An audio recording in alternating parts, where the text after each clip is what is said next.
Welcome to the UK's first metal detection podcast. It's All Metal Mode UK with your host from across the pond, Mr. Michael Hare.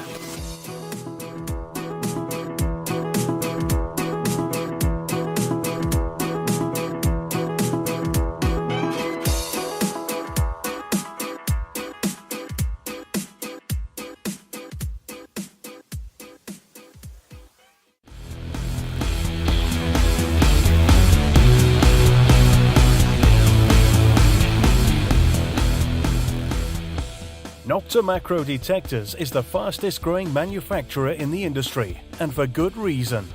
Many detectorists, including Mike Hare, call us the most innovative, but we are so much more than that. We listen to and care about our customers. We also offer a wide range of detectors to fit all of your needs. Come check out all of our products today at www.noctadetectors.com. Detectors for everyone, everywhere. A lifetime.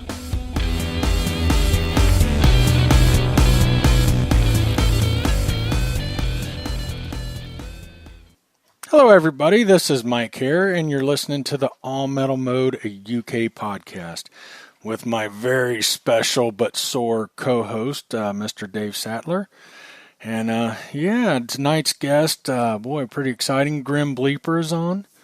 And he'll be coming up shortly once we get through all of our stuff. One of the first things I want to talk about, Tuesday night I had Constantine from Air Metal Detectors on the podcast, the American show, and it actually ended up because of a glitch on the UK show.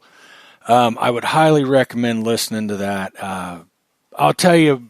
I'm just going to say it how it is or how I felt about it. You know, I've been seeing the owner, and like many of you, I'm sure, you know, if you follow Air Metal Detectors, jumping up and down and always getting his picture taken and stuff. And seems like a great guy, but I was wondering how serious of a detector this is. And we had Constantine on the other night, and I'll tell you, I'm excited. I am really looking forward to the release of this. I think it could be something really special. I think it could be a new trend where detectors are going next. They absolutely believe they've cracked the code of using your cell phone, and after having him on, there's no doubt in my mind a cell phone can be with the right setup can be a serious detector. And you know, some really good information come out of that. A lot of things that cleared up some of my questions and some of my doubts. After the podcast, I had no doubts. I mean, you know, we got to see what happens when it comes out. Who knows? But boy, that's exciting. If you go over to their Kickstart page, if you go to Kickstart and you go to Air Metal Detectors, type that in the search, you'll find them. They've got some videos up. Right now, the speed is comparable to I believe they compare it to like an Xterra 705, an AT Pro. They're getting a foot on a quarter right now. A few things I didn't know was the owner and a couple of the team members are detectorists. They're serious detectorists. And, you know, that's interesting. I think anytime you have people like that involved, and some companies don't, I think it helps things a lot. So I would really recommend to you to go listen to that if you get time, especially if you have any interest in Air Metal Detectors, if you have any doubts in their seriousness in this, or I believe they're passionate about it, and I think they've got a great idea. We'll see. Don't forget, you can find us on Spreaker. You can download right from there, listen to us in the car without using your data and stuff, you can listen to us right off of the Spreaker account, iTunes, iHeartRadio, YouTube, and other affiliates. Please tell your friends about it. Anybody that you know that metal detects, please share. Help get the word out about the podcast, and we would really appreciate it. So we'll get started here with Dave. I think Dave's got some good news he wants to share. How you doing, Dave? I'm getting there, Michael. Getting there. How are you? I'm great. Now, unfortunately, obviously, tonight's show, I'm going to be disappearing shortly. We got a bit mixed up. And I've got children to look after, so unfortunately I'm only here for a brief period, just to do the parish news. And I'm sure following the parish news, our guest tonight will be able to discuss our main topic of the news, as he was there himself, and he will be able to talk about the video that he's actually taken at the event. The event, of course, was Detectable. The Spring Detectable took part this weekend at Henley-on-Thames in Oxfordshire. Now, I think you need to be living under a rock in the UK in the metal detecting community if you don't know what transpired this weekend. Fantastic events, as always, the Detectable events. This one in particular, Mike, you've seen all the posts. The Archaeology and Metal Detecting Magazine Facebook page, we were very, very lucky to be able to, have a person at the event who was uploading videos. And also we had the permission of Scotty B and Andy Winter of North of Time Metal Detecting Club on Facebook to utilise their images. And that we did. In short, Mike, first thing in the morning on Saturday, the shout was raised for a hoard. What they believe to be a small hoard at first.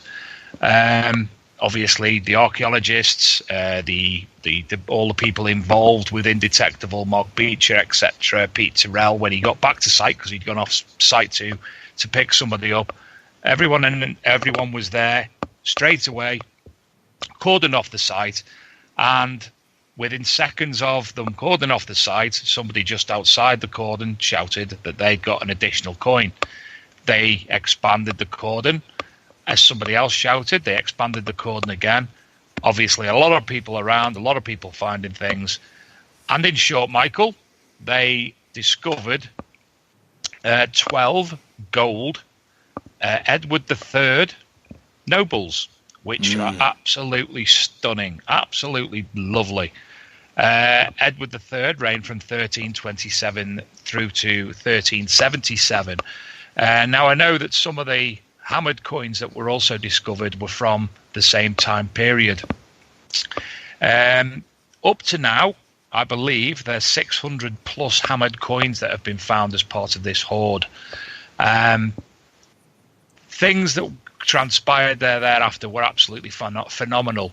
The finds liaison officer who was on site obviously took control of the situation, and a full archaeological excavation transpired, which went on till, I believe, Wednesday morning when they finally closed the pit. And honestly, Mike, some of the images that you've seen, and I've spoke to people who were actually privy to it, stunning, absolutely stunning. And the work that was done by the archaeologists was to a T. It was perfect. Everything was done. Everything was recorded. Everything was videoed, everything was photographed, everything that needed to be done professionally was done professionally. So a big congratulations to all the people involved in finding different parts of the hoard. I think one of our listeners, Scott DeBay, he's actually had a find as well.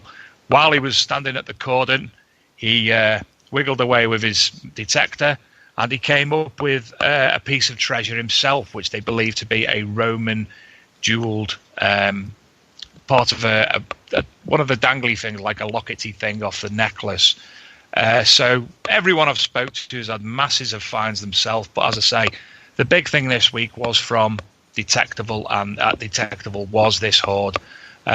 All the images, if you go onto the Archaeology and Metal Detecting Magazine Facebook page, you will be able to see many, many images that we have permission to use from the finders and other people in the vicinity, and as well as the videos of just the moment it was found, and also images of its display on Sunday morning by the Fines Liaison officers.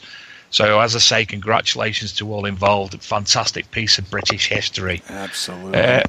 Also, Mike, I just want to give a shout out as well. Last night's river hunters, which we spoke about last week because they were at the Newark, and they were talking about the Newark siege coin in relation to Scotty B actually finding one of them.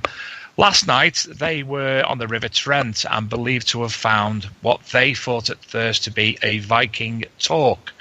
And one of the quotes that they said was, and they showed the image, if you remember last year, we had Mark Hambleton, who was one of the finders of the Leek torque hoard. Right. Leek thrift torque hoard. They actually stated on the program that they found it 10 miles away. In fact, it was 50 miles away. So I just wanted to put that out to people who do watch the program, just to make sure they don't think it's a lot closer than it was. Obviously, people who are interested in the Leek Thrift Talk Hoard, if you go back to the All Metal Mode UK podcast page, you will find a Mark Hambleton episode within there. So that was just to clean it up, and obviously give kudos to all involved with the this week's Hoard Find It Detectable.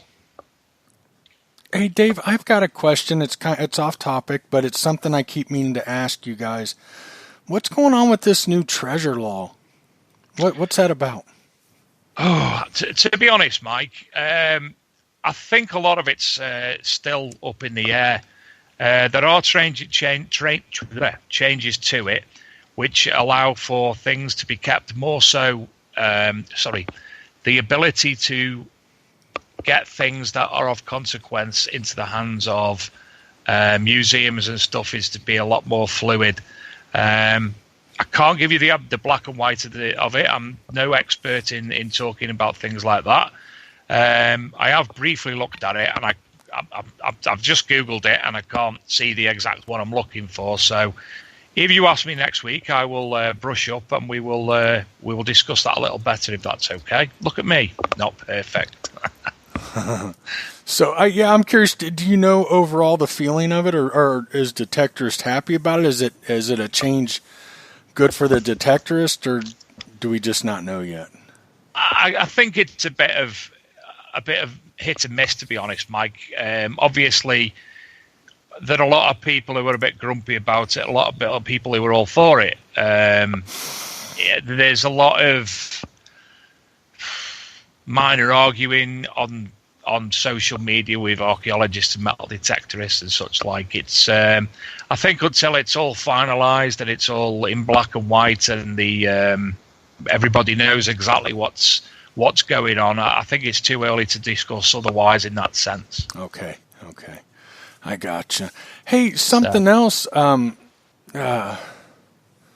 Yeah, we'll talk about it later. I'll get a hold of you later. We'll let you go so you can get back to the kids and eat your tea, as you people say over in the UK. That's because we're not Americans. We don't have lunch and dinner and all this other thing. It's breakfast time, dinner time, and tea time. Tea time. Eat your tea. Eat me tea. No, it's not come yet because Mrs. Sadler's not home from work yet, so I'm still waiting for that. So have a good show. Greetings to tonight's guest. In fact, I'm going to introduce him to you, and then I'm going to disappear. Awesome. Tonight's guest, ladies and gentlemen, is YouTuber and metal detectorist, the Grimm Bleeper. So welcome to the show, Mr. Grimm. Good morning, good afternoon, Morning. Good evening, wherever you're listening to this. And I will say good night. And it was a pleasure to speak to you before the show. Apologies I can't take part. And I know Michael will see you in good stead, so I will speak to you again, Mr. Grimm. No worries. If not, I shall see you in September. So all the best. I want to clear something up. Dave makes it sound like there was a miscommunication. It was all on my part. It was my fault, and I apologize for that, Dave. But have a good night, anyhow. And I'm dead nice, so I'll do it as though it wasn't blaming you. I'll just make a miscommunication sound better. I'll take the blame. It was my fault. Okay, my friend. Take care. Good night. Good night. Yeah. Hey, Grimm, how you doing? Yeah, not bad, not bad. It's it's now the evening. The sun's gone down, and I'm on radio. Or so I say, podcast. Yeah, All things right. are all good. Things are all good. Good. Yeah, I'm a little tuckered. I've got a baby. He's a year old. Well, he's 14 months old, and man, that little guy doesn't like sleep. He was up till 4. I was up till about 6 this morning, and I'll tell you what. I do feel your pain. I've got a 2-year-old, and he had an afternoon nap this afternoon, so I know I wouldn't be having an early night tonight anyway. So it's right. like one of those. So, yeah, boy. Yeah, the kids are crazy, but anyhow, so I told you before the show we asked some simple questions and stuff, and then we'll get into some stories and stuff. But so how'd you get into metal detecting? I got into metal detecting one afternoon about 5 years ago. I was walking my dog down the local beach, and there used to be a Roman villa actually on top of the beach. I had no interest in metal detecting or anything like that 5 years ago, but I stumbled across this gold coin, literally washed up on the beach. And I travelled, did loads of research on this coin. I could vaguely make out a pattern on it. I even travelled to London to one of the dealers to try and get some more information on the gold coin. It was just too far gone, obviously, where it had been battered and round the shore, coming down the coast, to actually get any details off it. And it's only a very small one, about the size of your thumbnail. Okay. Yeah. Wow. Since then, I'd found that, and I thought, right, if I found that just with my eyes, let's go and buy one metal detector type thingy. So. Yeah, now, the rest is history. Have you found a gold coin since? Yes. Really? I figured you would. I mean, they're so rare to find. I figured not. I was going to make a joke, but boy, I can't make that joke now. So, what gold coin have you found? It's about 2 years ago, on my permission. I spoke to the farmer. I'd done this 1 or 2 fields he'd given me, and I've done it to absolute death. And I just had the off chance, is there any other fields I can go on? And he pointed me in the direction of this very small field on his permission. It's the smallest field. It's no bigger than, say, a football or soccer pitch, whatever you guys want to call it. No bigger than one of those. I thought, okay, yeah, I'll give it a trot. And this little field turns out to be a literal gold mine. I don't know whether it's so small. I took my time and took a lot more tinier steps to try and make the most of this field. But yeah, I've pulled up 2 bits of gold off this field, Roman silver coin, and about 4 or 5 hammered coins off this one little field. Wow. So yeah, it's turned out to be my favourite field. That's great. That's amazing. So, I mean, I've got to assume those are some of your favorite finds. Believe it or not, my favourite find isn't gold or silver. It's an old World War I cat badge. It was my favourite find. And it just because it relates to a bit of my history. I'm ex-forces. I'm ex-Royal Tank Regiment. And this cat badge was originally from the Heavy Machine Gun Corps, which was my old regiment before tanks were even a thing. They were the Heavy Machine Gun Corps. And I found this mangled up in a field, and it was all bent up, and I thought, almost looked at it as a bit of scrap. And after a bit of cleaning up, as you do, got the mud off it, then the penny sort of dropped in my head. I went, wait a minute. I recognise this from, obviously, it gets drummed into you like regimental history, and I write, that's Heavy Machine Gun Corps cat badge. So, yeah. Oh, how cool is that? It's that's one of my favorite questions that I ask because, we've had some really accomplished detectors on who have found some really amazing stuff, and it's incredible to me how often it's usually not gold or silver. It's something that for some reason means something to somebody, and that's a perfect example there, and it totally makes sense why that would mean so much to you. So that's great. Yeah, I mean, it was a heavy sort of militarized field as it was, but you get kind of repetitive after you dig all the old all the old training rounds and shotgun ends, and you dig through it all day long. You'd be digging these targets, and something rings up the ear, and it sounds exactly the same, and you question yourself, shan't I dig it? And to me, I always dig it, and so I just dig up everything near it. If it sounds clean in my ear, I'll dig it, and just across. And it was just one of those gobsmacking moments. Really, I was just like, wow. Oh, I bet that's incredible. That is so neat. I love that. Yeah. So have you been able to bend it back any or anything?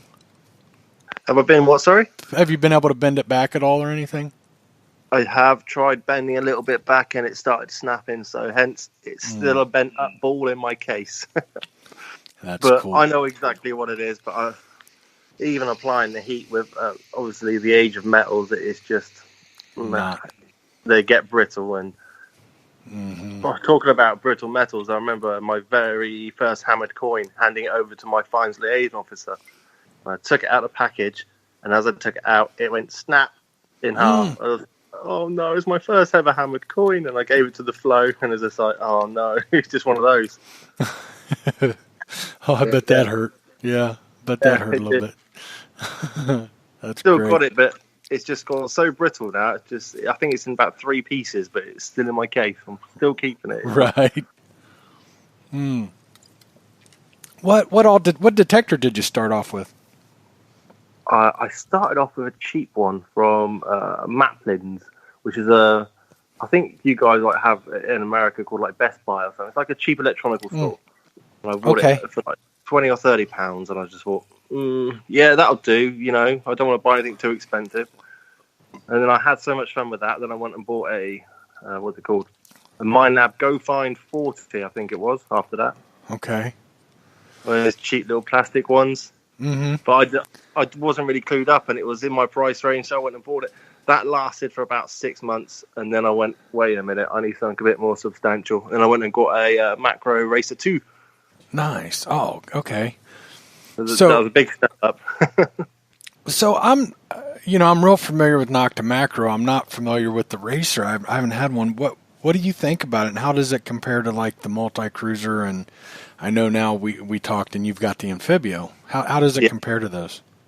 I love the Racer. I found my quarter gold stater with the Racer. I found so many good finds with the Racer. It's very well balanced. I like the trigger effect. It's like a little trigger on the back of the box, pinpointing and ground balancing. I love that sort of. There, it's on your fingertips. You don't have to move your thumb, and it's literally just your trigger finger almost. So. Like the Impact is set up the same way. Yeah. I'm a huge fan of that. If I have one complaint about the Cruiser line and the Amphibio line is the pinpoint button, because first off, if you wear gloves, if you're metal detecting in the cold, that's a pretty small button. And then I'm left-handed, so I don't reach out with my thumb. I gotta pull my thumb back, and after an all day of detecting, it's like, oh man, my thumb starts to feel it. But as far as detectors go, that's really my biggest complaint, and that's not a lot. No detector's perfect. They're just not. You can't make. Every detector's got their faults. You could give me I don't know, a £10,000 metal detector. Give it to me. Let me try it for a week, and I'll pick some faults in it. It's just one of those things, because I don't know. Each person has their own different needs for a detector, and to get one to fit each person perfectly, you're going to bring around 1,000 odd different ranges of metal detector. So. Exactly. Now, what do you think about the multi-cruiser versus the Amphibio? Ooh, yeah, we had this discussion last time, and did we? I remember. Yeah, I thought we did, but now it's been another 4 months or so. I thought we could talk about it a little more. Sorry if I put you on the spot. No, definitely. I have reached for the Amphibio every time. I've even debated this weekend to even dust off the multi-cruiser again, but sticking the Amphibio coil on it for Saturday. I'm hoping to get out Saturday and Sunday, because I haven't been out all week. Because Detective Balls blew it out of me, and plus the kids have been off holiday. So yeah, I'm going to crack open the multi-cruiser on the Saturday hunt, and then I'll probably go back to the Amphibio on the Sunday. Yeah, I just finished up my review of the Amphibio. I haven't put it on the website yet, but it'll probably be later today. And So if you don't mind, I'd like to speak about it a little bit. Shoot away. I mean, I love both machines. I do. And I love talking metal detectors, but I've been getting the question a lot. Which one do I buy? And it's a really tough question because they're in two different price ranges.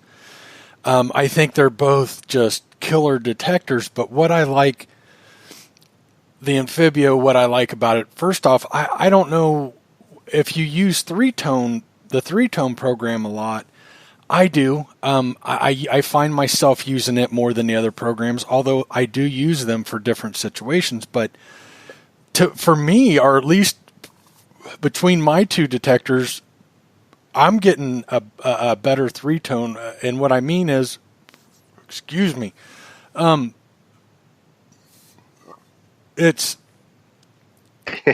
getting, oh man, I just drank a bunch of sodas. We're sitting here talking. I'm just trying not to burp all over the place. The 3-tone on the Amphibio, I'm getting steadier VDI readings and stuff. Yes, I think that's down to the coil. Definitely down to the coil. Because I swapped the coil over and did a depth test, and I noticed it gave a stronger visual display reading with the Amphibio coil on the Cruiser. And it did actually I don't know, it almost dragged it out a little bit more. And I think it's a double D coil. It just goes a little bit deeper and gives you a better all-round sort of identification of what's in the ground, pretty much. Yeah, they're both double D coils, and I'll be honest with you, I like the oblong coil on the multi-cruiser. And when I seen the first time I seen the new coil was out of Detectable. I wasn't there, but I was seeing pictures and stuff, and I didn't like the idea of them going to a round coil. And in my head, I was like, "What's Delic and those people over there thinking?" Like, I love the oblong, but there is something magical about that coil. I'll tell you, I had a little sneak. It's not finished yet. A prototype model of the Simplex when I was at Spring Detectable. That machine, for its price range, I was chatting to the guys who develop it, and they go, "What else does it need?" I went, "Well, for that price range, you should be taking stuff off it." Right. It's like, wow. It's just, it reminds me very much similar to the Nox, the Equinox, but it's under half the price of the Equinox. And it I don't know, it feels such a sturdy little machine. I can't wait to, I don't know, test one in the field and give you my true feedback on it. But from what I was feeling it, and it was just spot on.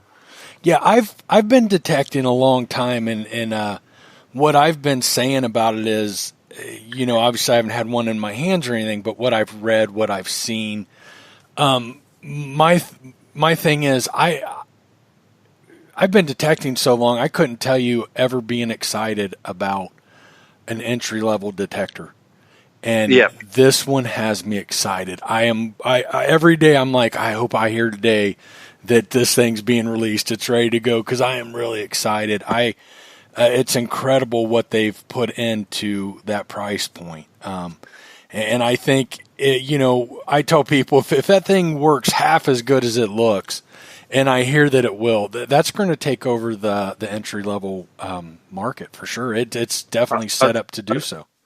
I'll tell you, the lightness is this is a fully working prototype I was having my hands on, and the lightness was just, it was like, wow, I'm holding nothing in my hand. I think it's slightly heavier than the XP Deus with the box on, but it's only slightly. So that's the sort of weight it's swinging around. Nothing is like air. And for that price range, you honestly is. I don't know how they, but it's going to be one of these ones. I know it's not far off in coming out now, but I know it's pretty much there. But it's just something else. It'd be nice to see it when it's all fully done. And as I said, I can't wait to get in the field and give it a good old test, and then give you my true feedback on it. Right. Yeah, I'm looking forward to it a lot. I've never been excited over an entry level detector, never. And I just can't wait. I think it's going to be a huge hit. And you never know. You don't know until you try one. But something I've learned is Nocta Macro just keeps putting out good products. I mean, they've done it long enough, and I've tried enough that you from just me setting from one machine to the next. I have noticed the leaps and bounds each time I pick up one of their new machines. And yes, exactly. They are, and people are saying, "Oh, I don't know." It's just people are always saying, "Oh, it's not as good as the Equinox." No, it's better in its own way. That's all I'm going to say. It's better in its own way. I haven't had an Equinox, but I can tell you I have friends that have both. I know I talk to people. I'm very heavily involved in the metal detecting community. I get a lot of emails, a lot of questions, a lot of feedback and stuff. And I have a friend who's got the Amphibio and he's got the 800. And the last time I talked to him, I'm not going to say his name because he is pretty well known, but he was really upset at the 800. And he goes, I just don't, me and this detector just don't work together, and he's a Mind Lab guy.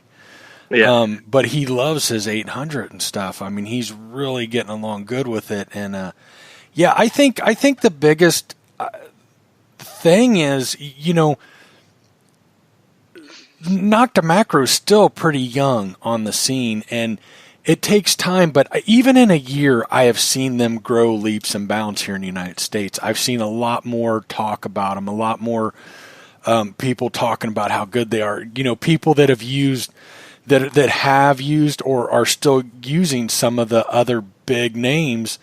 Yeah. And I'm hearing people say, I pick my Amphibia over this and this now. It's my go-to detector, and they have some really well-known, well-established detectors that are known for being great performance detectors, and I love seeing that. So they are really gaining ground here in the United States. I mean, I get a lot of emails and stuff, and I've kind of become known as in some ways, I think a lot of people will, hey, I just had a call last week about it. Guy said he's been calling the dealers, and a lot of the dealers can't answer some of the questions. And I was on the phone with him for like 2 hours answering all these questions and talking in depth on the Amphibio. And so I'm getting known as like the Nocta Macro guy here in the United States, and I'm getting a lot of questions. And settings, you're saying about how solid 3-tone was and how you got really comfortable with 3-tone on the Amphibio. Going back to Detectable last weekend, I actually went through every single mode other than beach. Mm-hmm. They have so many array of different fields, and woodland and cloudland and pasture and stony pasture and deep pasture. So yeah, I was flicking through from 99 tones back to 3-tone, back to 4-tone, 5-tone, and I was just picking out the targets as much as I could.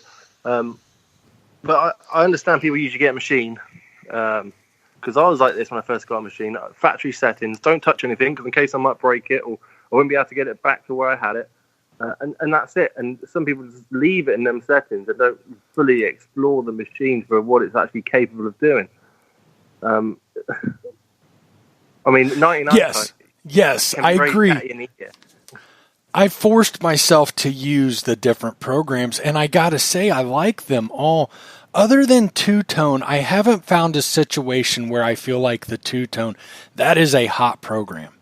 That is a very hot program, and I haven't found a place that I felt like the 2-tone is really. I suspect in Virginia, where they have a lot of mineralization, and they're really trying to punch deep. I suspect that is a super deep program. I just haven't found a use for that one yet.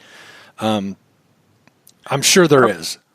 I use 2-tone on something that's, as you said, usually stuff has got a heavy iron content in the soil, and it would pick out. And I usually turn my iron audio down, and I listen out for the peaks and the troughs. And if something, as I said before, if something sounds clear in my ear, I will dig it. And occasionally I'll dig the iffy target because I press the extra deep mode, double tap it, and it'll clean the target up. And I'm like, yep, I'll dig that. Oh, that's awesome. I have been surprised with a couple of nice buttons at that depth, but it's just, I've noticed it just a deep machine, full stop. I would say it's probably, I haven't used everything out on the market, obviously, but from the information I'm hearing and my own experience, I would say it is debatably the deepest detector out on the market right now. In the right hands, yeah. Yeah, well, I'll tell you, anybody I've talked to, and I'll say, what do you think about the Amphibio? And time again, here in the United States, it's deep and it's fast. Yeah. And, it almost made it hard to write the article because, that's it. It's deep and it's fast. How do you really, what else do you need? There are great things about it. Don't get me wrong. You need a reliable machine you can pick up, you can unfold, switch on, and away you go. Mm-hmm. And it'll go deep and fast, and that's what's important, And it's, I've recently ran into one spot I was hunting, a lot of iron, a lot of modern trash, and it's good on mass targets too. That's really important, and I was amazed at how I could, as much trash and iron. It's actually got modern trash mixed in with coins, mixed in with iron deeper, mixed in with relics and coins, and man, that thing will just, and it's very heavily concentrated, and that thing will just go through and pick them out. And I agree that there is, I've had that coil, the new coil on my multi-cruiser as well, and I agree with you. It does stabilize it a little bit better than that coil. I've recommended to some people that don't want to upgrade yet to the Amphibio from the multi-cruiser, and I tell them, well, buy the coil then, because it is that good. I actually did a video and I explained that exact same thing. If you want an upgrade and you can't afford a whole new machine, the coil alone, you feel like you're using a new machine. Mm-hmm. Mm-hmm. It's really well balanced as well, because sometimes you put a slightly bigger coil on a smaller unit or a smaller frame, you feel a bit, bottom heavy, but it just seems perfectly balanced all the way through. Yeah, I've actually got several of the coils. Matter of fact, I wrote an article on the coils, and I love their coils. I think they're all, I've always told people, if the manufacturer of the metal detector makes a coil that in the right size, go with them before you go with aftermarket. Yeah. But the problem is most manufacturers don't make many coils. I know some companies that only have one or two other coils to choose from, and that's another thing I love. Not only do they have I think they have 6 now. When I was looking for coils, I went to Leisure Promotions. I looked on there, and the Noctometric coils, I think there's about 5 different coils that all fit 2 different machines, so you can switch from, especially you have both machines, you can switch and interchange whatever you take your fancy, and it's just, it's endless opportunities, really. Mm-hmm. I've got a beach down by me, and just behind the harbour wall is the harbour, and that's a really trashy site because it's an old harbour, and you can imagine over the years and time, all the bars and pubs, there's lots and lots of trash in there. But if I take the little sniper coil out, and it's only a little tiny thing, you can literally pick out the coins from the ring pools. It's just... Mm-hmm. Mm-hmm. Yeah, they've got some really good coils, and I love that they do that. Have you ever used a concentric coil? No. I'll tell you, if you get into heavy iron, try like their, I think they have a 7-inch concentric coil. Concentric coils work really good in the iron. I prefer them in the iron all day long. You do gotta overlap your sweep more, but that's cover more ground to get the proper readings. Oh, we have Delix in chat. Do we? Yeah, I didn't realize. I just flipped over to the chat, and happy to see you here, Delix. She says they have 8 coils altogether. I thought it was 6. They have 8 coils. They have 8 coils. Set me straight. Yep, set us straight. So we were both wrong, but I love that they offer all these coils for it, and they work good. I talk about it a little bit in the on my article, I went to a beach. Most of our beaches here, and it's freshwater, are to tell you how good the Amphibio is. I think that for me, this was a real tell. I went over to. Did you get wet? Did you get up to your waist in water? No, it was too cold. This was a month and a half or so ago. It was way too cold. I got into my knees, and I'm like, nope, can't do this. But all of our local beaches are like gravel, big gravel. You can't really detect them, but we've got one like an hour away. So I packed up one day and took the Amphibio, and I took the stock coil, and I took the big 15 by 14 inch coil. I'm not sure the part number on that. It's AR40. Okay. And I ended up in some really heavy trash. Like you'd expect on a beach that's heavily used.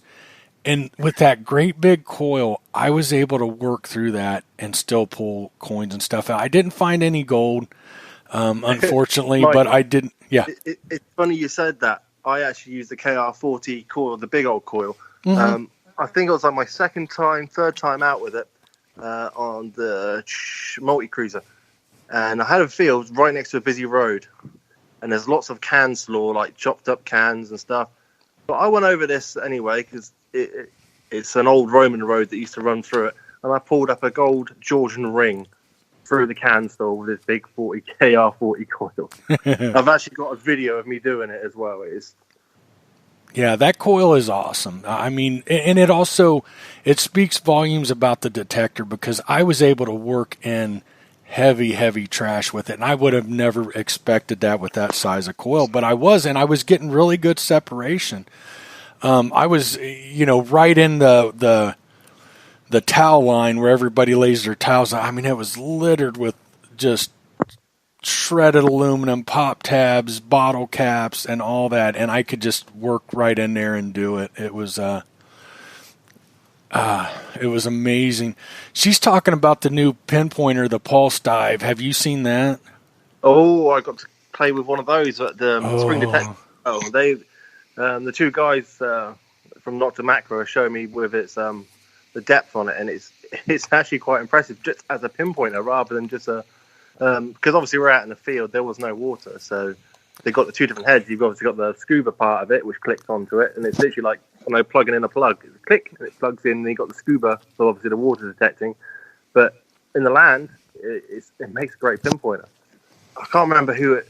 I think it was a friend of mine, Stephen Pettican. He had another pinpointer, and they were testing the depth. And this Nocta new scuba tech actually outdid it by about an inch and a half. So on a pinpointer, it's something a bit different. Wow. Yeah, I'm really excited. I didn't know it was wireless. You could hear it through your headphones. Yep. Yeah, that's really cool. That's exciting stuff. I've heard great things about the pinpointers to begin with.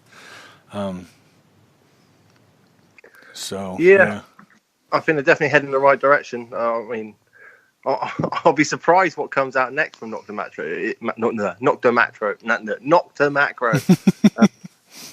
Are y'all nervous now that Delik's in the room? Because I am now. I didn't realize she was in here. I wish I wouldn't have clicked over to chat. Dilik doesn't scare me. She should have twisted my ear next time she sees me. Oh, you should have said 8 or 6. Right. That's funny. She's a good laugh. She's a good old laugh. Yes, absolutely. You talking about what's coming next? It's not next, but I know it's coming down. I'm really excited about this simultaneous multi-frequency detector too. Ah, yes. That's going to be. Yeah, that's in the pipeline as far as I know. I mean, I probably know about the same as you do on that. It's still in the pipeline, but I can't wait to see what comes out. Especially, as I said before, the leaps and bounds are coming from machine to machine to machine. Mm-hmm. It's going to be one of those, isn't it? It's got to watch this space, shall we say? Mm-hmm. I always say they're the most innovative. It's really incredible what they're doing and what they're coming up with. And like you said, each new detector leaps and bounds. Something I didn't put in my article, and I debated it, and maybe we can talk about it now a little bit. I don't know. It's a little. I have had some people reach out to me who say,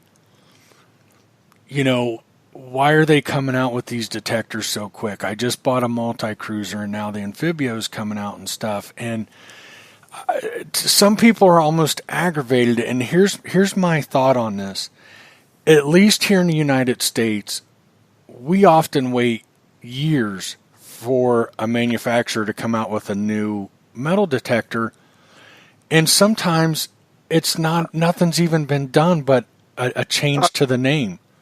I'll give you my opinion. It's my own opinion on this subject. Say, for instance, the Amphibio versus the Cruiser. The Cruiser was macro. Nocta, I know the brother and sister companies had nothing to do really as such with it. The Amphibio is Nocta macro. The companies now combined to show their complete power and what they're capable of. And in my eyes, they truly have, with the build quality difference. I mean, don't get me wrong, they're both really good machines. Yes. But a bit more sturdy about the Amphibio. Well, they're also in different price ranges. Give or take £100, I think. Or I don't know what that is in dollars, but around about the same price range. I'd say give or take 100, 150. Yeah, I want to say around. I thought it was more than that. I don't know. I'd have to look it up, but I thought there was at least a few $100 difference.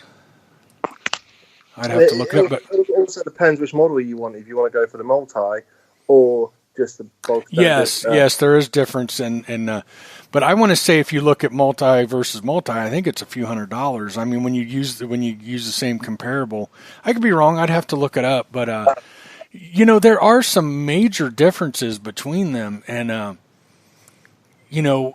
are some different. I've done a video comparing them side by side in my spare room, and the only thing which similar is the control box, but even that isn't similar. All it is the display. The button layout is the same. They are completely two machines, and I'll put it out there to anyone who thinks they're not. If you go out with one machine and then go out with another machine, you'll feel a completely different machine. They're both good machines, and you'll feel it. It's just, I mean, I've used the multi-cruiser for about a year and a half, and I've used the Amphibio for coming up to, let's say, 4 months. But me personally, I'd pick up the Amphibio every time. It's just, I don't know, something about it. It feels a lot more. For me as a detectorist, it suits me and my needs a lot better. Don't get me wrong, I'll be taking the multi-cruiser out on Saturday with the Amphibio coil on, because I wanted to just test over this field, which I have done to absolute death. But I think there's still more that little bit deeper, so I'm going to take out the Amphibio coil with me and try it out. Oh, I feel the same way. I can still take out the multi-cruiser, no problem. I think the big thing for me is the new shaft design. I like that shaft. Yes, definitely. It's a lot better in my hands over the F shaft design of the multi-cruiser, which it actually fatigues my hand, my forearm after long use. Where even though the Amphibio weighs a little bit more, it's so well balanced. It's just honestly, perfect. Mike, I couldn't feel the difference in the weight, to be honest. That's my own. I couldn't feel. I think where I had the Cruiser, I used to have the battery pack on it all the time, just for emergencies in case I forgot to charge it. At least I've got an extra, 4 batteries on the back. And I honestly didn't feel any difference in the weight. I mean, if you put it on the scales, there'll probably be a few grams in there, but not a lot, surely. Dean wants to know if your pink tent survived. Oh my God. Yes, my pink tent, and it will fight another day. You'll be seeing my pink tent in September at Detectable. I got to hear this story. How'd you end up with a pink tent? Oh, the wife. She thought it'd be funny. Last time, Detectable last year, I had the world's smallest tent. I'm 6'3", 20 stone male, and I had this tent no bigger than a shoebox. And it was my father who gave me the tent. He goes, "Oh, I've got a tent," and he's a big lad too. I was a 2-man tent. It really was not a tent. A 2-foot tent. So my wife went out and got me a tent, and she was sniggering all the time. What are you sniggering? It's a pink tent. I was like, fine. Do you know what? I'll rock out a pink tent. I'm man enough. I can have a pink tent. Mm-hmm. So yeah. Oh, that's funny. I can already tell I would get along with your wife. A lot of people do, believe it or not. Yeah, I bet. She's a real comedian. Oh yeah, that's funny. Yeah, that's what. Well, here's a good story. Right along with that, Steph, my wife. They will go shopping, and they will. My stepdaughter will pick out shirts, and like, I've got a Bob Ross shirt, and my wife will talk her into it. Oh, I bet Mike would just love that, and yeah, let's get him this one. I have a shirt with a cat on the front of it. This is no kidding. And he's got like a gold chain around his neck. And next to it, it says Big Pawpaw, P-A-W, P-A-W. Oh, and I have to wear this shirt around because if not, it'll hurt my little girl's feelings. And Steph will just laugh hideously at me because she knows, because I'm 6'3", 330 pounds. I've got a beard. I look like a I don't know, like I go knock on doors and people are like, "Oh God, shut the blinds," and I'm walking around with a shirt that says Big Pawpaw on it, or Bob Ross with a paintbrush in his hands. So yeah, I'm with you. I have a funny detection story for you. I was out on one of my permissions, a wood permission. It was a hot day. I had some dodgy food the night before, and I needed to live real bad. But I thought, I'm in the middle of a woods. This is like a private woods because it's only owned by my farmer. So I was like, all right, I'll go into the bushes a bit and down trowel and deal with my business. Halfway through down trowels and next to a tree, an animal comes up to me, sniffs my leg, and I realise it's a dog with their owner. Oh, no. Yeah, and there I was, trousers down by my knees, smiling at the owner. We kind of made eye contact. I looked away. But yeah. That is horrible. Awkward moments. So yeah, that's funny. I'm always aware. I'm always aware now in the woods. I make that extra careful, making sure I don't get caught out again.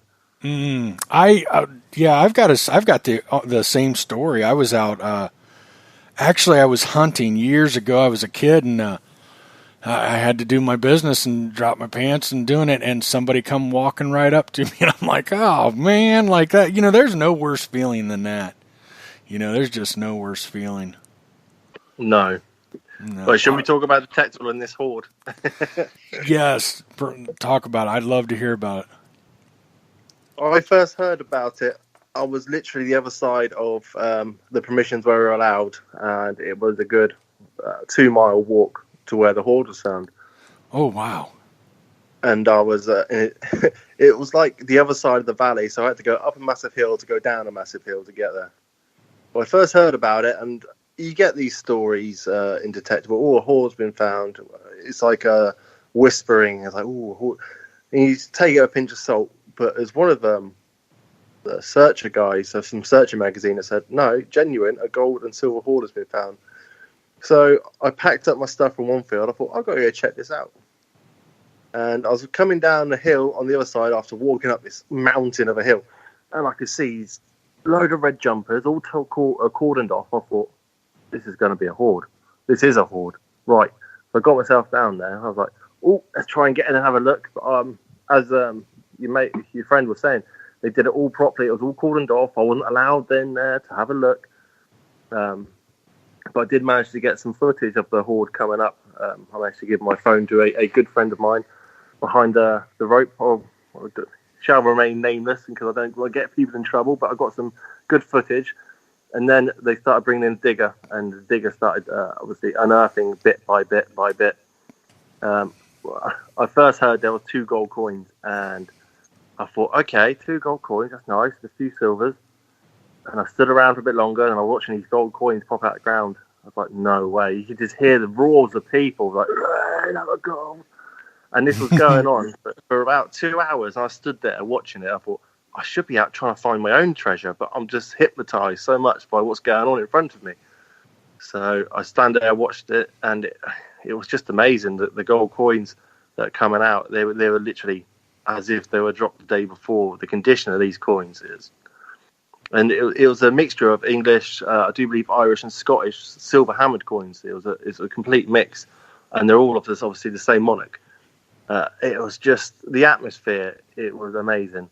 I mean, don't get me wrong. Every detectable atmosphere is amazing to start with.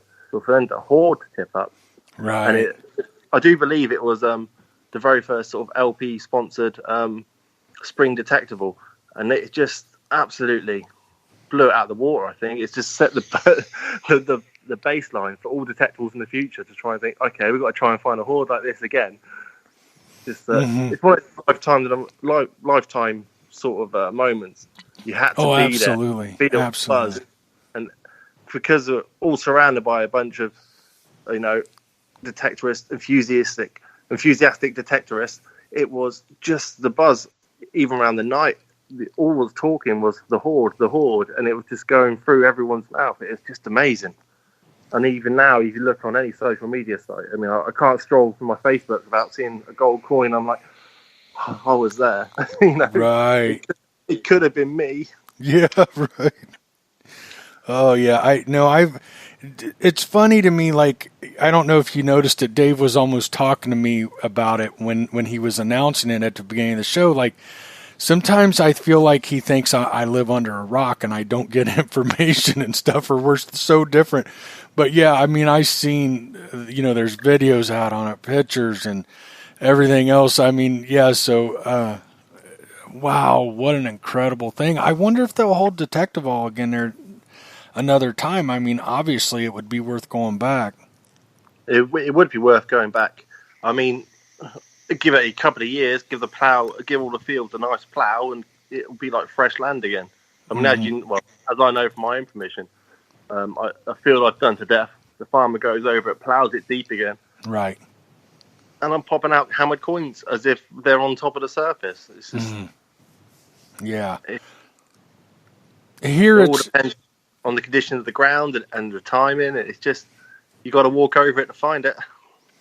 Oh, yeah. Like, I mean, before they plow it, you might have a coin that's shallow, but it's on edge and you just miss it. And when you're talking the size of some of the fields and stuff, I mean, it's easy to overlook something. But once they plow it and they bring stuff up and stuff gets turned flat again and everything else, I mean, it's like a whole new field. Yep. I mean, I personally have about 3 farm permissions. And I can get to pick and choose, obviously, between the seasons. Obviously, pheasant season, shooting season.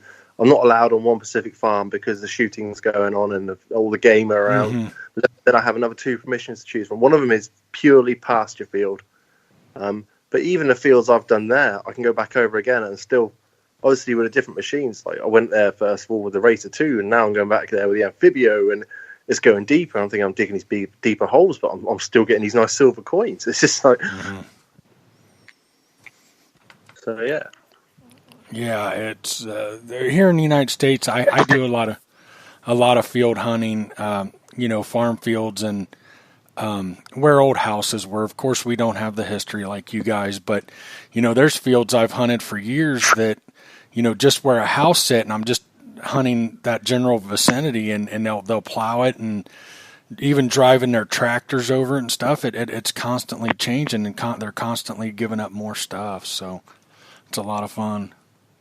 What did you find it detectable? I mean, I was so busy up with the buzz and everything else. I did manage to find. I do believe my count was 3 Roman coins, but they were very grotty Roman coins. We'd call them grots over here. There's very little features on them, but you can just tell by the age of them they're Roman. I even had to checked out by the fines liaison officer there because they had obviously. Someone well trained who can check your finds and make sure they are or they're not, or who are a lot more experienced than we are. I mean, I do believe every metal detectorist, every time he goes out, he learns something new. we're always learning. You'd be digging up a target which you didn't know what it was, but you put it on, I don't know, social media site, and someone say, that's what that is, and then you just remember it for next time. So we're always learning. Absolutely. Yeah, I'd love to go. That's my dream here in the next couple of years when my son gets a little older, to come over and hunt with everybody.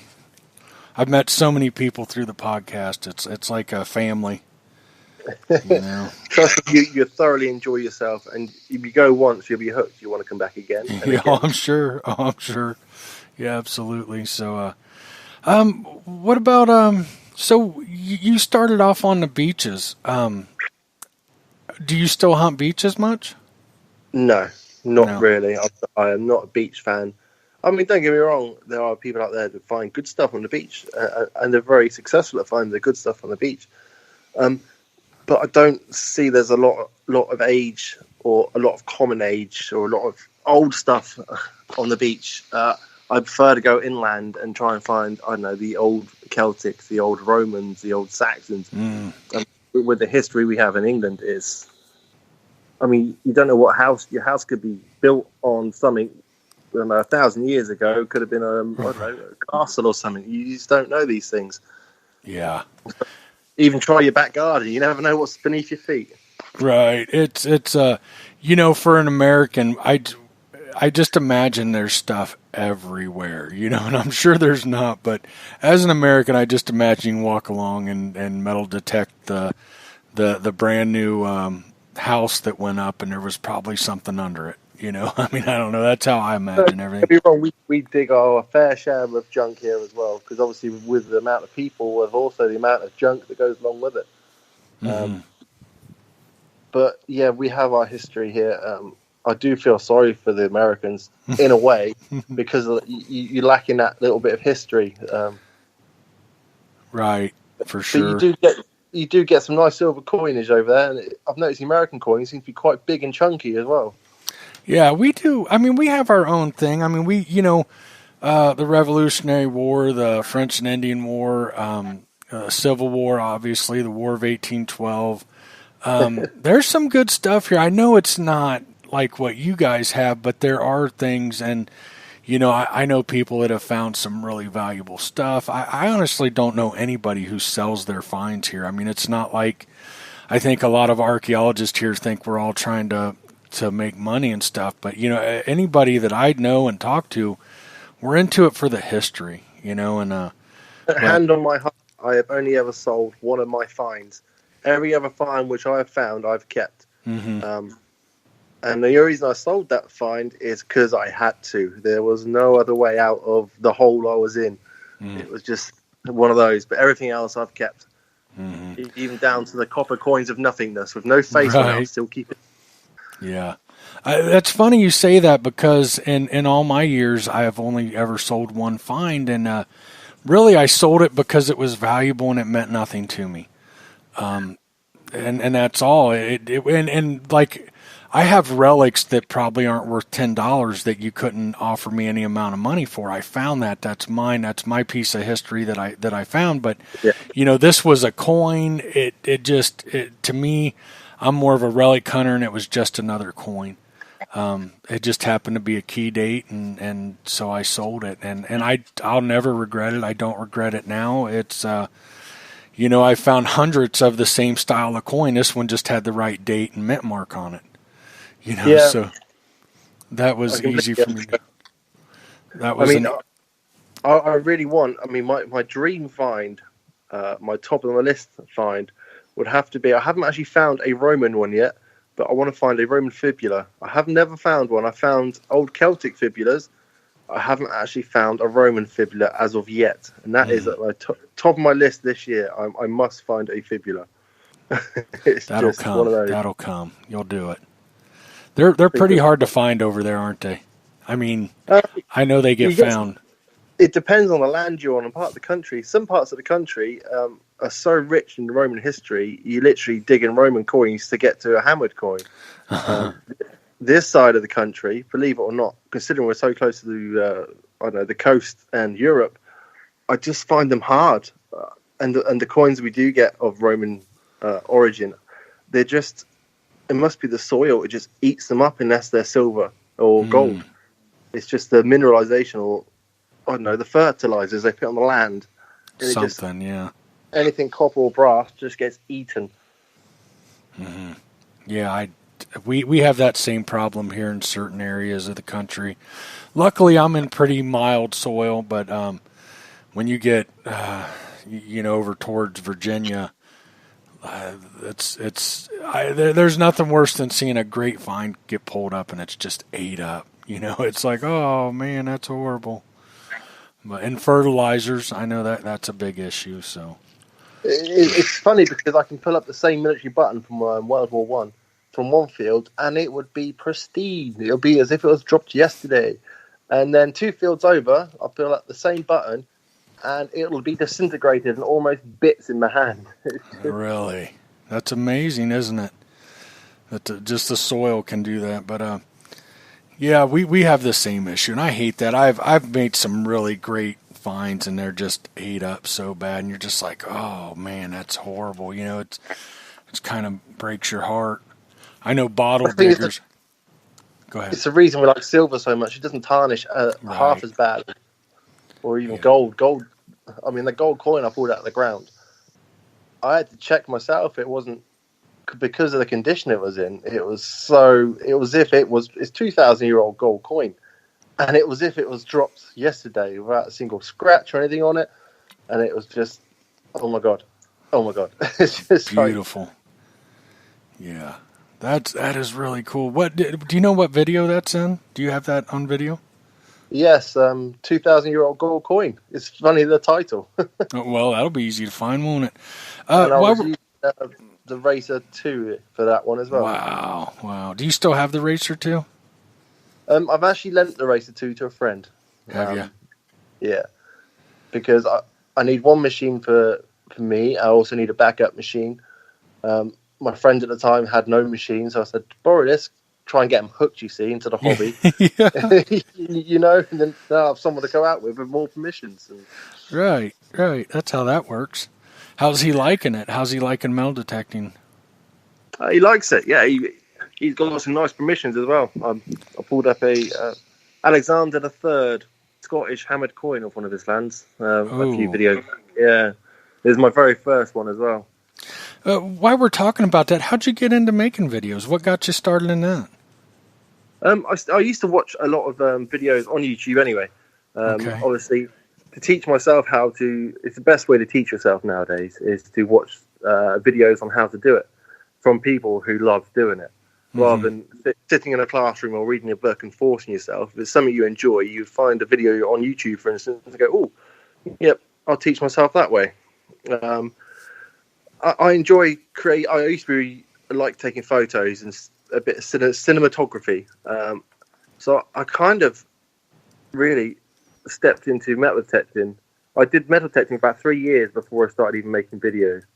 And then I started making videos about 2 years ago. And it just came naturally to me. My first couple of videos didn't do too well, but it's the way it goes.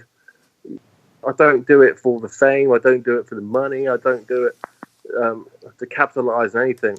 I do it because I like doing it. I love metal detecting. I love being out in the country, and I like making videos. Mm-hmm. And for me, the videos they're for people to watch, but they're also cataloging my finds for myself for future reference. And I could find, oh wait a minute, I found that in that field, and I remember now. Right. No better way to keep track of your metal detecting story than to do a video of it. Yeah, absolutely. Pete's got a question. Why did Grimm stop wearing his mask on his videos? I stopped wearing my mask from Detectable last year.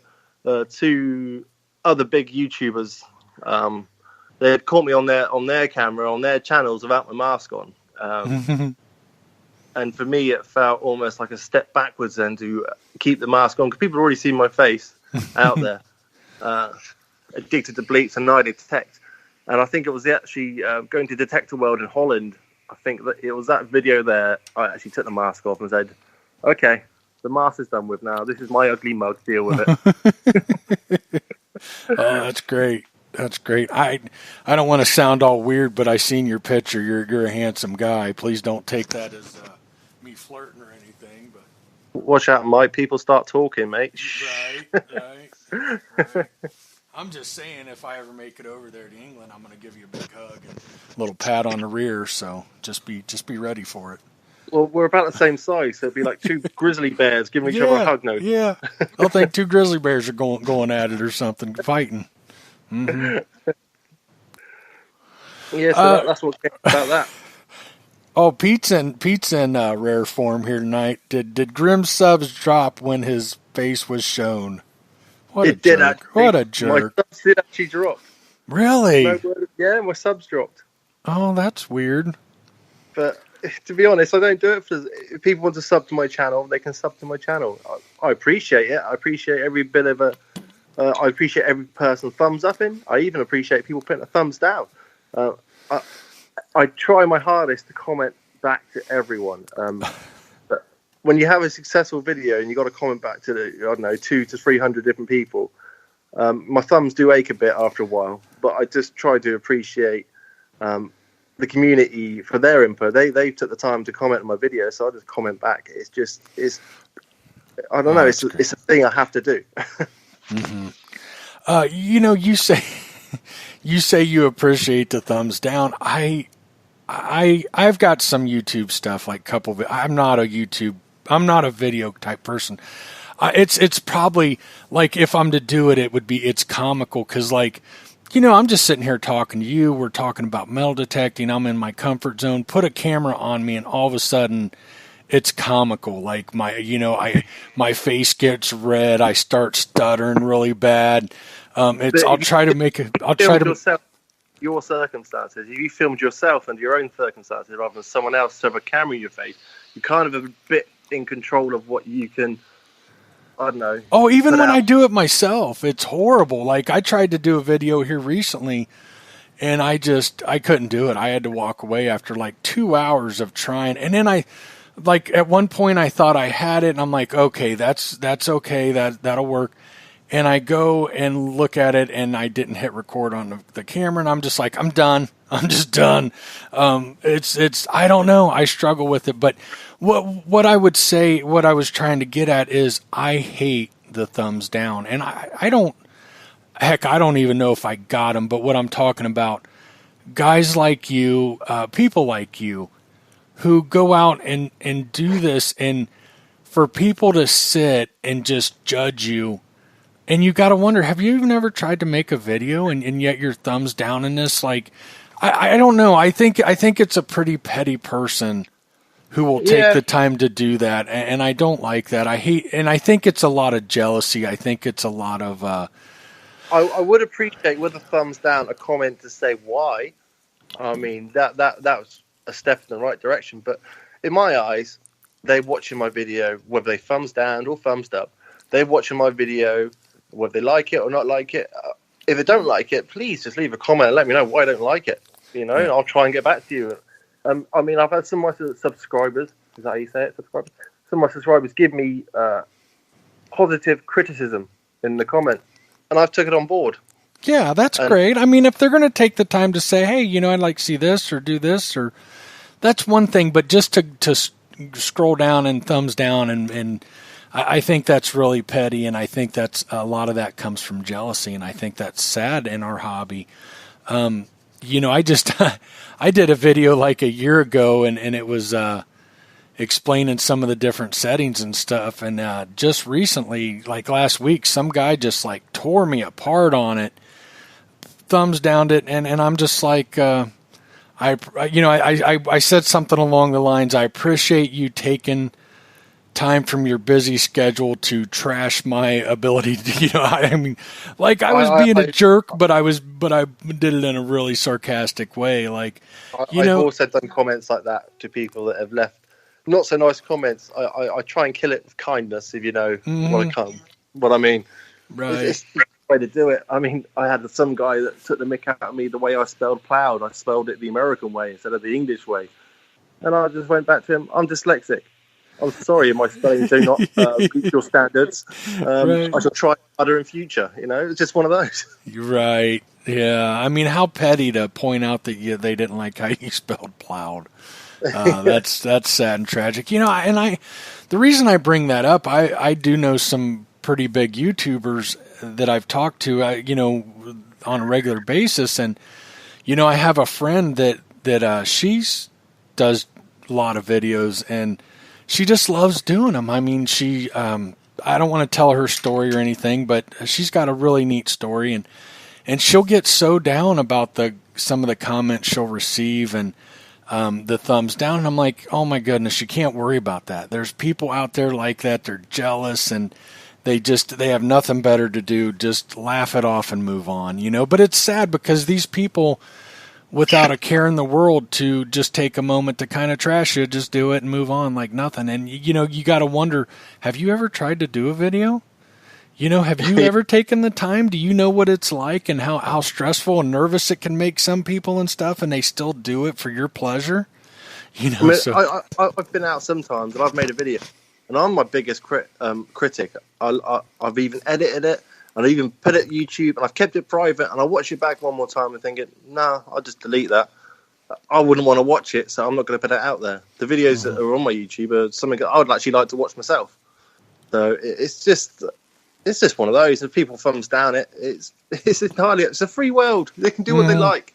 It doesn't get me down. Right. Good for you. In fact, I kind of like it because at least I'm watching the videos. That's funny. And it is a very cutthroat community with the whole YouTube. You get some people that hate someone else, but you like them, and it's kind of, you know what? I'm kind of torn between a rock and a hard place at the moment. But yeah, you get drama going, and I hate that. I hate the drama of the hobby, and sometimes it's necessary. I get it, but it's crazy. I'll tell you, funny, when I recently got into a really good argument with a guy, and he's an older gentleman, and it started on my All Metal Mode Facebook group. And I had to delete him off of there. He just was really negative, and he was rude to one of our members. And I tried to talk him down, and hey, this isn't right. And he got nasty. And so, it got really nasty. And now we actually talk. And, he's an old guy, and he even admitted, he goes, I'm on pills that I'm on happy pills, and I wasn't on my happy pill that day. So we all have our moments and stuff, and we actually talk now and we get along, and that's great. That's great. I've got a Facebook Grimm Bleeper, the Grimm Bleeper metal detecting. And the main reason I made that is because I did a competition, and the guy who won it was only on Facebook, and said, how can I get in contact with you? So I sorted a Facebook a group out. But I mainly got the Facebook group there to communicate with people who watch my videos, and for the smaller YouTube channels to get I'm trying to help little steps up, just publish your videos on there, get more people to see it. Because I was in your shoes once. I mean, I'm no good YouTuber, but I'm doing okay. So I'm just trying to help the smaller YouTubers, just give them another platform to sort of stand on so people can notice them. Oh, that's great. But yeah, and I'm on there. I want to see people's finds. Absolutely brilliant. I want to see what people are digging out the hole, whether it's a ring pull.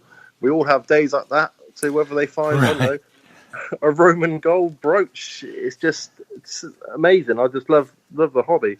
And 99% of the people are amazing. They really are. You go to one of the big festivals, and it's like a big family. It really is. I agree. Yeah, it's that 1% that really cause issues, isn't it? Yeah, but you got to take the rough with the smooth. The same as metal detection. Yeah, absolutely. It happens. No big deal. But so where all can we find you at? I know your YouTube channel. The Grimm Bleeper on YouTube.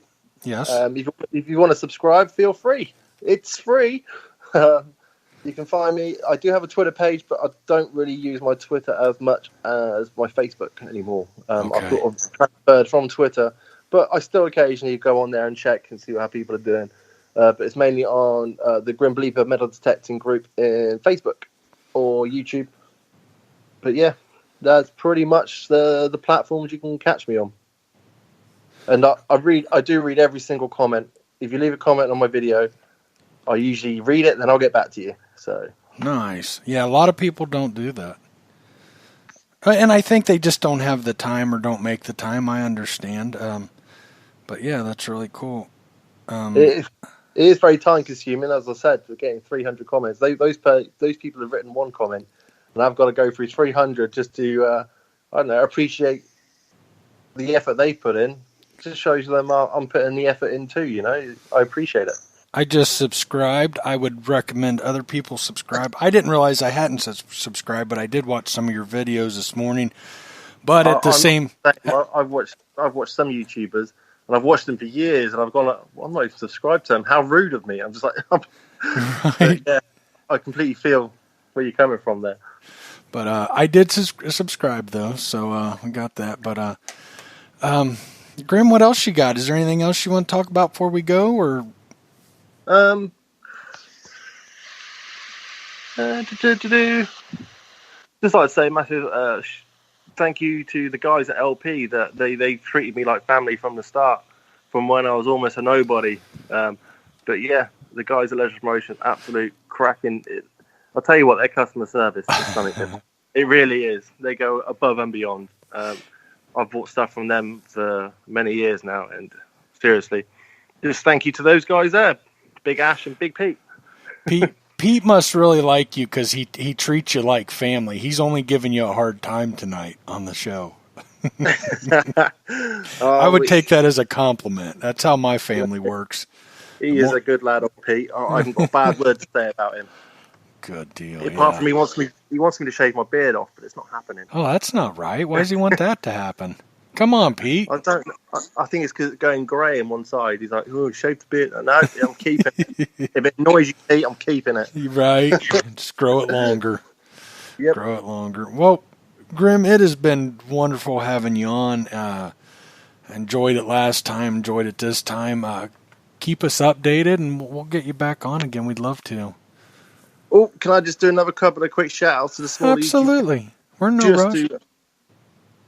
Massive thank you to Stephen Petticombe. He gave me an award, a detectable, a button award. Absolutely made of metal, big solid metal button it was. I was highly appreciative. That's really cool. The couple, the discriminators, Bernie and Chris, big shout out to those guys. They're not married yet, but I keep telling them. The married couple to go metal detecting. Go check them out. They're another good channel. Ash Unearthed. He's another good channel from Wales. Go check that guy out. Just trying to think about. I'm sorry if I'm missing anyone out, but these are all good YouTube channels to go check out. Anyone else? Oh yeah, the Solo Searcher. My good friend Dave, who shared the tent next to me, who snores like a trooper. Yeah, that's at the top of my head. That's all I can think of. No doubt I've missed some people and they're going to hate me for it, but yeah. As much as people are talking about your tent, next year you need to sell pink tents with your logo and stuff on it. Do you know, at the tape store, I just took some stickers just for a laugh. I've got 100 of printed off and they all went. I've actually left with none, so I need to get some more printed off. Oh, wow. So, oh, that's awesome. That's great. I think maybe hats next time. That's great. Oh, that's really cool. Yeah. Anything else? Did you give everybody a good shout out? You forgot people and they're going to give you a hard time, right? I know I forgot people. Yeah, I know I forgot people. I apologise if I forgot you. Oh, South Coast Detecting, Aaron. Can't forget him. He's he's South Coast as well, like me, just a bit more across the country. He's good off the channel as well. Almost forgot Aaron then. How did I forget? I've probably forgotten a few people. But yeah, these guys are all good channels and go check them out. And also check out my channel, the Grimm Bleeper. Yeah, absolutely. Grimm, thank you so much for coming on again. Keep in touch with us. Come back again, have some fun, and we'll talk whatever. Absolute pleasure to be here, Mike. Thank you for having me on. And I'm sure I'll be back again soon. We'd love to have you back on, especially after you get a Simplex and you can talk about it a little bit. How about that? Oh, yeah, definitely. 100%. I'm up for that. All right, Grimm, thank you so much for coming on. No worries, Mike. Thank you very much, and I wish you all a good evening. Good evening, sir. Anyway, thank you very much, and I shall say toodie-doo, bye-bye, see you, bye-bye. Bye, good night. Cheers, Mike, bye. There you go. There it is. What a fun guy. Great guy. Before we go, on Facebook, North of the Tyne Detecting, Addicted to Bleeps, Metal Detecting UK Dirt Fishing on Facebook, Seascope 6M XI UK Group, All Metal Mode Podcast UK, obviously, on Facebook. YouTube, got Huntress Kimmy and Clodhopper Scott. Addicted to Bleeps, I Detect, Shilling King, Metal Detecting UK, TC Detects, and of course Grimm Bleepers, don't forget. And LP Metal Detecting, they carry all kinds of detectors. I don't even know what all Pete's got, but I know they got a lot. They got all the major brands that you'd want. So LP Metal Detecting, www.leisure-promotions.co.uk. There you have it. Good night, everybody. Hope you enjoyed it, and we will be back next week. So looking forward to that.